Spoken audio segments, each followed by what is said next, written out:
Bible की प्रार्थनाएं। और इस क्रम में हम पुराने नियम नए नियम में परमेश्वर के भक्तों की प्रार्थना पर विचार करते रहे हैं।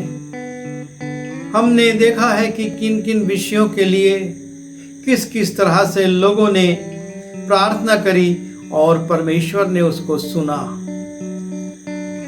और आज हम ये देखना चाहते हैं कि प्रार्थना किस किस जगह पर की गई, क्योंकि अक्सर ये हमारे मन में विचार आता है कि हम कहाँ पर प्रार्थना करें, उसका एक आदर्श स्थल क्या होगा। और हम जब बाइबल में जाते हैं तो हम ये पाते हैं कि प्रार्थना का सबसे आदर्श जगह सब जगह है। हम देखेंगे कैसे परमेश्वर के लोगों ने अलग अलग स्थानों पर प्रार्थना करी और परमेश्वर ने उनकी प्रार्थना को सुना। सिर्फ वो ये नहीं कहता कि तुम मंदिर में जाओ या किसी विशेष स्थान पर जाओ और तब प्रार्थना करो, लेकिन परमेश्वर के लोगों ने प्रार्थना करी जिस भी स्थान पर परमेश्वर ने उनकी प्रार्थनाओं का प्रत्युत्तर दिया। और आज हम कुछ स्थानों को देखेंगे। सबसे पहले हम देखते हैं प्रेरितों के काम उसके पहले अध्याय के 13वें और 14वें पद में, यहाँ पर कि शिष्य यीशु मसीह के स्वर्गारोहण के बाद लौट कर आते हैं और फिर जैसा प्रभु यीशु मसीह ने आज्ञा दी थी नगर में ठहर कर वो प्रार्थना करते हैं। लिखा है, और जब वहाँ पहुँचे तो वे उस अटारी पर गए जहाँ पतरस और यूहन्ना और याकूब और अंद्रियास और फिलिप्पुस और थोमा और बरतुल्माई और मत्ती और हल्फाई का पुत्र याकूब, शिमोन जेलोतेस और याकूब का पुत्र यहूदा रहते थे। ये सब कई स्त्रियों और यीशु की माता मरियम और उसके भाइयों के साथ एक चित होकर प्रार्थना में लगे रहे। और चेले आते हैं वो निवास स्थान जहाँ पर कि ये सब रहते थे, वहाँ ही से अपनी प्रार्थना को शुरू करते हैं।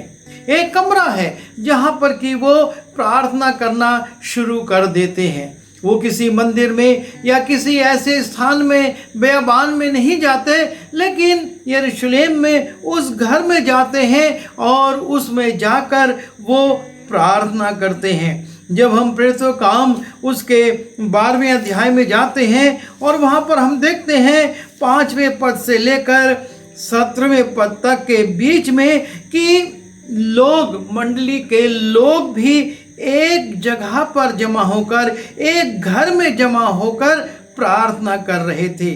जब हम 5वें पद को देखते हैं, वहाँ लिखा है, सो बंदीगृह में पतरस की रखवाली हो रही थी, परंतु कलीसिया उसके लिए लौ लगाकर परमेश्वर से प्रार्थना कर रही थी।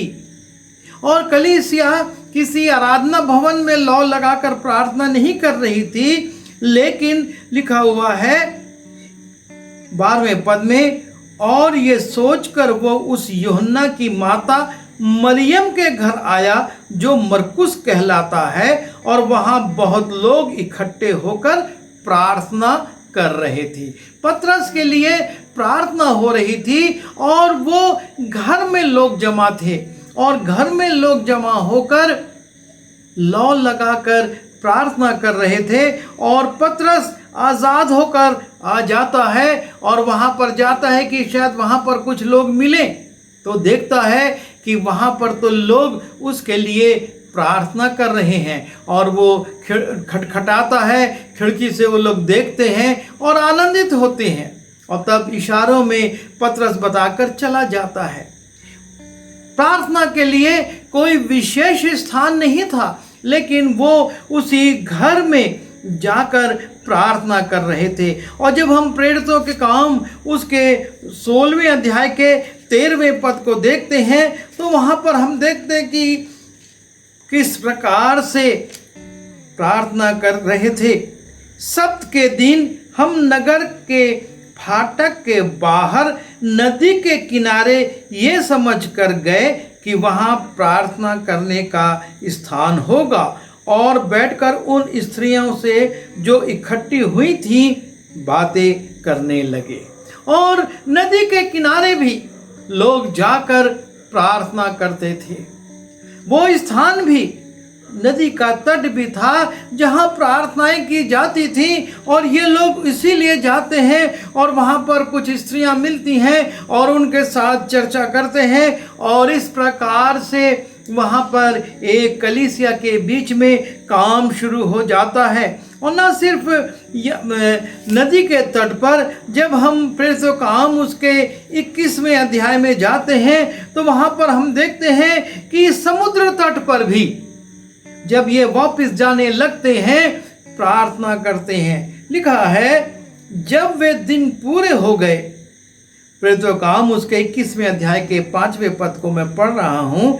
जब वे दिन पूरे हो गए, ये लोग यात्रा पर थे और जहाज फिनिके से जाता हुआ मिलिते में रुका था और कुप्रुस में ये लोग उतरे थे और वहाँ पर ये जब जहाज सामान उतारने के लिए रुका था तो गए थे शहर में, विश्वासियों से मिले थे और उसके बाद अब ये फिर से समुद्र तट पर आ रहे हैं जहाज को पकड़ने के लिए। और जब वे दिन पूरे हो गए तो हम वहाँ से चल दिए और सबने स्त्रियों और बालकों समेत हमें नगर के बाहर तक पहुँचाया और हमने किनारे पर घुटने टेक कर प्रार्थना की। तब एक दूसरे से विदा होकर हम तो जहाज पर चढ़े और वे अपने अपने घर लौट गए। और इस प्रकार से यहाँ पर हम देखते हैं कि समुद्र तट पर ये आते हैं, वहाँ पर भी प्रार्थना करते हैं। सिर्फ प्रार्थना शहर में लोगों के घर में नहीं, लेकिन जहाँ पर ये रहते हैं, जहाँ पर ये खड़े होते हैं, वहीं पर ये अपनी प्रार्थना को शुरू कर देते हैं। और चेले जबकि यात्रा में थे, पौलुस और उसके साथ के लोग वो आते हैं, लोगों के लोग भीड़ के भीड़ आती है विश्वासियों की उनको छोड़ने के लिए, और तब वो समुद्र तट पर भी बैठकर और घुटने टेक कर प्रार्थना करते हैं।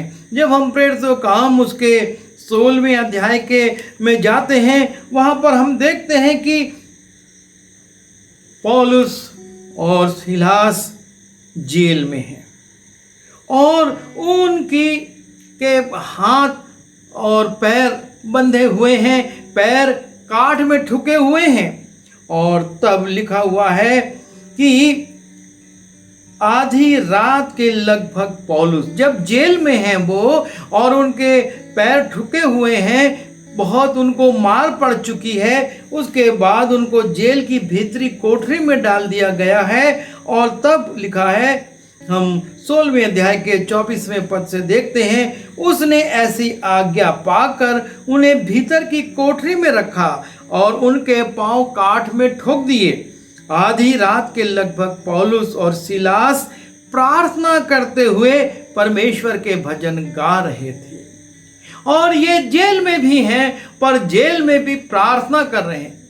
जेल में ये अपनी तकलीफ़ों पर बड़बड़ा कुड़कुड़ा नहीं रहे हैं, पर वहाँ पर भी परमेश्वर की स्तुति कर रहे हैं और प्रार्थना कर रहे हैं। और लिखा है, बंधुए उनकी सुन रहे थे। जो वो प्रार्थना कर रहे थे, वो जो स्तुति कर रहे थे, उसको बंधुए सुन रहे थे। जब हम प्रेरितों काम उसके 9वें अध्याय में जाते हैं, वहाँ पर हम देखते हैं कि पतरस एक अटारी पर जाता है और वहाँ पर वो प्रार्थना करता है, क्योंकि याफा की जो तबीता थी वो मर गई थी। प्रेरितों का काम उसके 9वें अध्याय के 36वें पद में लिखा है, याफा में तबीता अर्थात दोरकास नाम एक विश्वासनी रहती थी। वो बहुतेरे भले भले काम और दान किया करती थी। उन्हीं दिनों में वो बीमार होकर मर गई और उन्होंने उसे नहलाकर अटारी पर रख दिया। और तब पतरस को खबर दी जाती है और पतरस उनके बीच में आता है। तब पतरस उठकर उनके साथ हो लिया, और जब पहुंच गया तो वे उसे उस अटारी पर ले गए, जिस अटारी पर उस बीमार मुर्दा स्त्री को, जो बीमार होकर मर गई थी, दोरकास को रखा गया था, उस अटारी पे ले गए। और सब विधवा रोती हुई उसके पास आ खड़ी हुई, और जो कुर्ते और कपड़े दोरकास ने उनके साथ रहते हुए बनाए थे दिखाने लगी। और तब पतरस उसी अटारी पर प्रार्थना करता है। लिखा है, तब पतरस ने सबको बाहर कर दिया और घुटने टेक कर प्रार्थना की और लोथ की ओर देखकर कहा, हे तबीता उठ। तब उसने अपनी आंखें खोल दी और पतरस को देखकर उठ बैठी। इस अटारी पर, जहां पर एक मुर्दा रखा हुआ है, संसार के दृष्टि में वो अशुद्ध जगह हो गई थी। जब मुर्दा वहां से हटाया जाता तो उसकी सफाई की जाती, लेकिन पतरस वहीं पर घुटने टेक कर प्रार्थना करता है, परमेश्वर को पुकारता है, और परमेश्वर उसकी सुनता है। और लिखा है, तबीता उसकी बात को सुनकर, उसकी आज्ञा को सुनकर आंख खोलती है और उठकर बैठ जाती है। हम जब मत्ती रचित सुसमाचार उसके 6वें अध्याय के 6वें पद में जाते हैं, वहां पर यीशु मसीह कहते हैं कि जब तू प्रार्थना करे तो अपनी कोठरी में जा और द्वार बंद करके अपने पिता से जो गुप्त में है प्रार्थना कर, और तब तेरा पिता जो गुप्त में देखता है तुझे प्रतिफल देगा। ना सिर्फ अटारी में प्रार्थना हो रही, ना सिर्फ जेल में, समुद्र पर, नदी तट पर और घरों में या कमरों में, लेकिन यीशु मसीह कहते हैं कि ऐसे कमरे में जा जो कि बिल्कुल सुनसान हो, उसको बंद कर ले और एकांत में परमेश्वर से बंद कमरे में प्रार्थना कर, और परमेश्वर जो गुप्त में देखता है वो तुम्हारी प्रार्थना को सुनेगा। और जब हम मरकुस रचित सुसमाचार उसके 14वें अध्याय के 52वें पद में जाते हैं, वहां पर हम देखते हैं कि यीशु मसीह प्रार्थना करने के लिए अपने चेलों के साथ एक बारी में जाते हैं।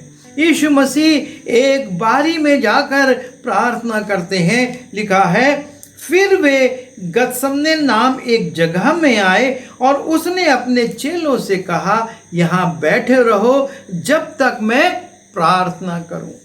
ये गतसमनी के बाग में, इस बारी में यीशु मसीह आते हैं अपने चेलों के साथ, और वहाँ पर वो परमेश्वर पिता से प्रार्थना करते हैं। उसके पास जाते हैं और कहते हैं कि ये कटोरा यदि हट सकता तो हट जाए, वरना मेरी नहीं तेरी इच्छा पूरी हो। और इस प्रकार से बारी में यीशु मसीह प्रार्थना कर रहे हैं। यीशु मसीह न सिर्फ बारी में, लेकिन जब हम लूका रचित सुसमाचार उसके 6वें अध्याय के 12वें पद में जाते हैं, वहाँ पर हम देखते हैं कि यीशु मसीह और उन दिनों में वो पहाड़ पर प्रार्थना करने को निकला और परमेश्वर से प्रार्थना करने में सारी रात बिताई। यीशु मसीह ना सिर्फ बारी में प्रार्थना करते, लेकिन वो सुनसान पहाड़ों पर भी चले जाते हैं और रात रात भर प्रार्थना करते हैं। जब मत्ती रचित सुसमाचार उसके 14वें अध्याय के 22वें पद में हम जाते हैं, वहाँ पर भी हम इसी बात को देखते हैं कि यीशु मसीह किस प्रकार से सुनसान स्थानों में जाते थे और उसने तुरंत अपने चेलों को बरबस नाव पर चढ़ाया और वे उससे पहले पार चले जाएं, जब तक कि वह लोगों को विदा करे। वह लोगों को विदा करके प्रार्थना करने को अलग पहाड़ पर चढ़ गया और सांझ को वहाँ अकेला था। वो सांझ के समय में भी, सूरज ढलते समय में भी प्रार्थना करता था और प्रार्थना करने के लिए वो एक पहाड़ पर चला गया। जब मरकुस में हम जाते हैं उसके 6वें अध्याय के 46वें पद में इसी बात का उल्लेख मरकुस भी करता है कि यीशु मसीह प्रार्थना करने के लिए पहाड़ पर चढ़ गए और उन्हें विदा करके पहाड़ पर प्रार्थना करने को गया। यीशु मसीह चेलों को छोड़ने के बाद, उनको विदा करने के बाद, लोगों को विदा करने के बाद पहाड़ पर चले जाते हैं और प्रार्थना करते हैं। और जब हम मरकुस रचित सुसमाचार उसके 9वें अध्याय के 2 पद में जाते हैं, लिखा है 6 दिन के बाद यीशु ने पतरस और याकूब और यूहन्ना को साथ लिया और एकांत में किसी ऊंचे पहाड़ पर ले गया और उनके सामने उसका रूप बदल गया। यीशु मसीह अपने 3 चेलों के साथ पर्वत पर चले जाते हैं, जिसको रूपांतरण का पर्वत कहते हैं, और वहां पर वो प्रार्थना करते हैं। और जब प्रार्थना करते हैं तो एलिया और मूसा आते हैं और उनसे बातचीत करते हैं। वो पहाड़ पर जाकर प्रार्थना करते हैं। जब हम मत्ती रचित सुसमाचार उसके 4 अध्याय के 1 पद को देखते हैं, वहाँ पर यीशु मसीह बपतिस्मे के बाद जंगलों में चले जाते हैं और वहाँ पर वो समय व्यतीत करते हैं प्रार्थना में। उस समय आत्मा यीशु को जंगल में ले गया ताकि इब्लीस उसकी परीक्षा हो। वो 40 दिन और 40 रात निराहार रहा, अंत में उसे भूख लगी। वो 40 दिन और 40 रात इन जंगलों में घूमता रहा, स्थिर रहा और परमेश्वर से प्रार्थना करता रहा, बल शक्ति मांगता रहा, ताकि जो सेवा उसको करनी है उसको वो अच्छी तौर से कर सके। और लूका उसके 4 अध्याय के 1 और 2 पद में फिर से यीशु मसीह के इसी घटना का उल्लेख लूका करता है और वो लिखता है, फिर यीशु पवित्र आत्मा से भरा हुआ यरदन से लौटा और 40 दिन तक आत्मा के सिखाने से जंगल में फिरता रहा और शैतान उसकी परीक्षा करता रहा। उन दिनों में उसने कुछ न खाया और जब वे दिन पूरे हो गए तब उसे भूख लगी। और यीशु मसीह इन जंगलों में, इन बेयाबान स्थानों में उपवास और प्रार्थना कर रहा है। और जब हम जाते हैं प्रार्थना स्थलों में कि कहाँ कहाँ पर कैसे प्रार्थना होती थी, तो लूका रचित सुसमाचार उसके 18वें अध्याय में हम जब देखते हैं, वहाँ 2 व्यक्तियों का उल्लेख है कि 18वें अध्याय के 10वें पद में कि 2 मनुष्य मंदिर में प्रार्थना करने के लिए गए, एक फरीसी था और दूसरा चुंगी लेने वाला। ना सिर्फ इन स्थानों में प्रार्थना की जाती थी, लेकिन लोग मंदिर में भी जाते थे और वहाँ पर भी प्रार्थना करते थे। और लिखा है, यीशु मसीह कहते हैं, मैं तुमसे कहता हूँ कि वो दूसरा नहीं परंतु यही मनुष्य धर्मी ठहरा जाकर अपने घर गया, क्योंकि जो कोई अपने को बड़ा बनाएगा वो छोटा किया जाएगा और जो अपने आप को छोटा बनाएगा वो बड़ा किया जाएगा। मंदिर से जो प्रार्थना की जाती है परमेश्वर तक पहुंचती है। और यीशु मसीह कहते हैं, वो जिस चुंगी लेने वाले ने प्रार्थना की कि मुझ पापी पर दया कर, वो सुन ली गई, वो परमेश्वर के पास पहुंच गई। और जब हम एक स्थान और देखते हैं, जब हम योना की पुस्तक उसके 1 अध्याय के 17वें पद को देखते हैं, वहाँ पर हम देखते हैं कि योना जल जंतु के पेट में प्रार्थना कर रहा है और परमेश्वर उसकी प्रार्थना को वहीं से सुनता है।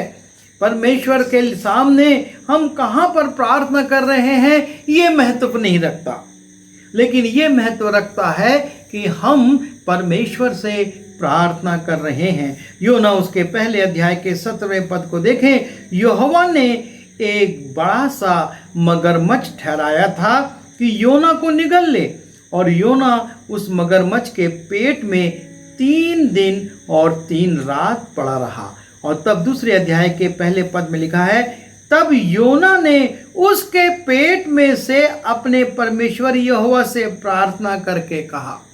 उस जल जंतु के पेट में है और वहां से वो प्रार्थना कर रहा है। सिर्फ इस पृथ्वी के ही जगहों पर नहीं, लेकिन हम देखते हैं एक और अद्भुत जगह जब वो एक जल जंतु के पेट में है और वहाँ से प्रार्थना करता है और परमेश्वर उसकी प्रार्थना को सुनता है। और लिखा है कि यहोवा ने मगरमच्छ को आज्ञा दी और उसने योना को स्थल पर उगल दिया। आप और मैं कई बार अपने जीवन में इस प्रश्न को सोचते हैं कि हम यात्रा में हैं, हम लोगों के साथ बैठे हुए, हम कैसे प्रार्थना करें। लेकिन ये सारी स्थल हम इसलिए देख रहे थे कि परमेश्वर के लोग जहाँ पर हैं, चाहे वो समुद्र तट पर हैं, चाहे वो नदी का तट हो, चाहे वो घर में हो, चाहे वो जेल में हो, और चाहे वो बारी में हो, और चाहे पहाड़ों पर हो, जंगल में हो, मंदिर में हो, यहाँ तक कि जल जंतु के पेट में हो, अपने कमरों में हो, बंद कोठरियों में हो, परमेश्वर से प्रार्थना करेंगे तो परमेश्वर प्रार्थना को सुनेगा। हमारा परमेश्वर हमारे स्थान को नहीं देखता कि हम किस स्थान से दुआ कर रहे हैं, वो हमारे मन को देखता है कि उस विपरीत परिस्थिति में भी। कितनी बार हम ट्रेनों में होते हैं, हवाई जहाज़ों में होते हैं, यात्रा में होते हैं, हम प्रार्थना जो हमने समय ठहराया है, जो हमारा दिनचर्या, उसके अनुसार हम प्रार्थना कर सकते हैं।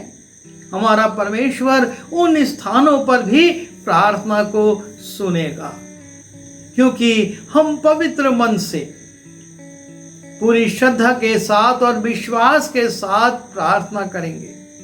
यदि हमारा एक औपचारिक प्रार्थना का नियम है, वो परमेश्वर नहीं सुनेगा, क्योंकि परमेश्वर नहीं चाहता है कि हमारी प्रार्थना दिखावटी प्रार्थना हो। और इसीलिए वो मत्ती रचित सुसमाचार उसके 6वें अध्याय के 5वें पद में कहता है, और जब तू प्रार्थना करे तो कपटियों के समान ना हो, क्योंकि लोगों को दिखाने के लिए। आपकी और मेरी प्रार्थना आपके और मेरे परमेश्वर के बीच में है, इसमें मनुष्य नहीं आता है। लेकिन कुछ लोग मनुष्यों को दिखाने के लिए, उनको प्रभावित करने के लिए, अपने प्रार्थना जीवन को प्रदर्शित करने के लिए प्रार्थना करते हैं। और लिखा है, जब तू प्रार्थना करे तो कपटियों के समान ना हो, क्योंकि लोगों को दिखाने के लिए सभाओं में और सड़कों की मोड़ों पर खड़े होकर प्रार्थना करना उनको अच्छा लगता है। इसलिए अच्छा लगता है कि लोग देखते, अरे ये 1 घंटे से यहाँ प्रार्थना कर रहा है। मैं तुमसे सच कहता हूँ, वे अपना प्रतिफल पा चुके। और इसलिए ये बहुत ज़रूरी है कि हम जब चाहे, जहाँ चाहे, जिस भी स्थिति में है, प्रार्थना कर सकते हैं, पर हमारी प्रार्थना में दिखावा ना हो। हम इसी विषय में आगे फिर से मनन करेंगे अगले संदेश में कि प्रार्थनाओं की मुद्राएं क्या हो सकती हैं। जैसे प्रार्थना के विभिन्न स्थल हो सकते हैं, वैसे ही प्रार्थना की विभिन्न मुद्राओं पर भी हम विचार करेंगे। और तब तक आइए हम परमेश्वर से प्रार्थना करके बल मांगे। प्रभु जी, हमारी सहायता करिए कि हम अपने प्रार्थना के जीवन में और सुदृढ़ हों। हम ये ना सोचें कि हम कहाँ पर हैं, लेकिन हम आपसे किसी भी जगह, किसी भी परिस्थिति में प्रार्थना कर सकते हैं और आप प्रार्थना को सुनते हैं। इसलिए प्रभु, हमारी प्रार्थना के जीवन को और दृढ़ कीजिए कि हम सिर्फ ये ना सोचें कि अपने घर में, बंद कमरे में, या मंदिर में, या आराधना भवन में प्रार्थना करें, लेकिन जैसा हमने ये स्थान देखे कि कैसे लोग अलग अलग जगहों में प्रार्थना करते रहे और आपने प्रार्थनाओं को सुना, हम भी वैसा ही करें। नित्य यीशु के नाम से मांगता हूँ, आमीन।